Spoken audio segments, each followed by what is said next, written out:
Ya está con nosotros María Alejandra Martínez. Tenemos información de última hora y esta se origina en México. Compañera, por favor, adelante. Gracias, William. Buenas tardes. Para mí es un gusto poderles informar. Y así como tú lo dices, una información de última hora, así que damos paso a esta noticia. El gobierno de México anunció que concedió la extradición del líder narcotraficante Joaquín El Chapo Guzmán a Estados Unidos para ser procesado por diversos delitos. La Cancillería mexicana informó en un comunicado que el gobierno estadounidense dio garantías para que el capo no enfrentara la pena de muerte, una condición de México para extraditar a uno de sus ciudadanos. La defensa de Guzmán tiene aún 30 días para poder iniciar un juicio de amparo contra la extradición.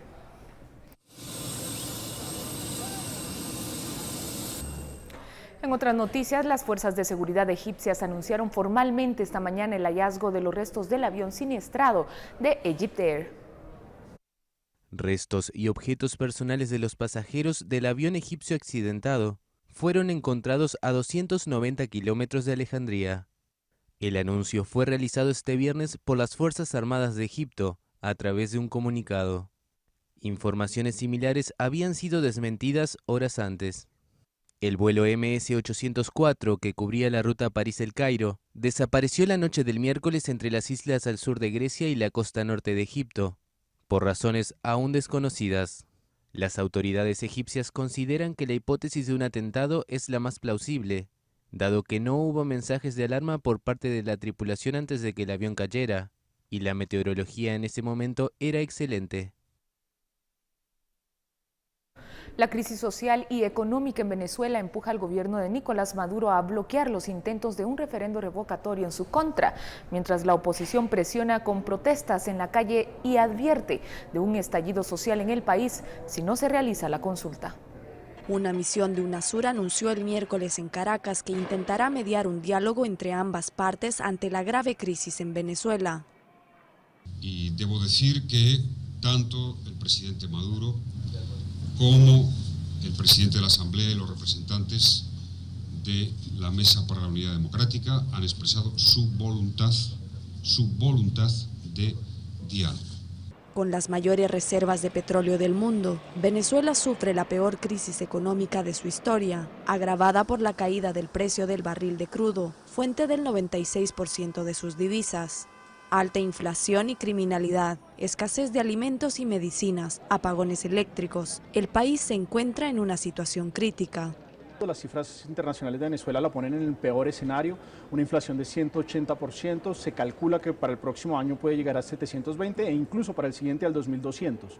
Eso ya diría que uno podría decir es situación límite.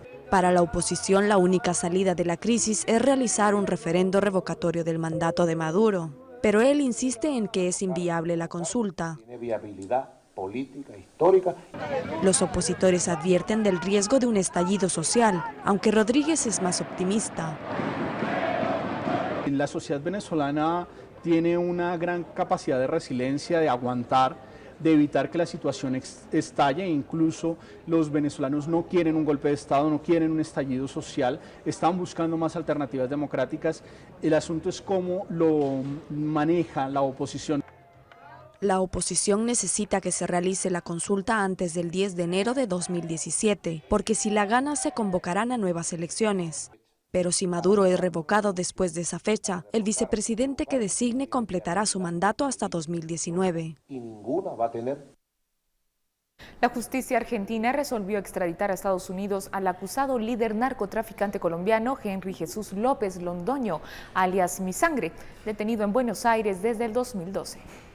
Declarar procedente la extradición de Henry de Jesús López Londoño, oportunamente formulada por el Tribunal Federal de Primera Instancia para el Distrito Sur de Florida de los Estados Unidos de América.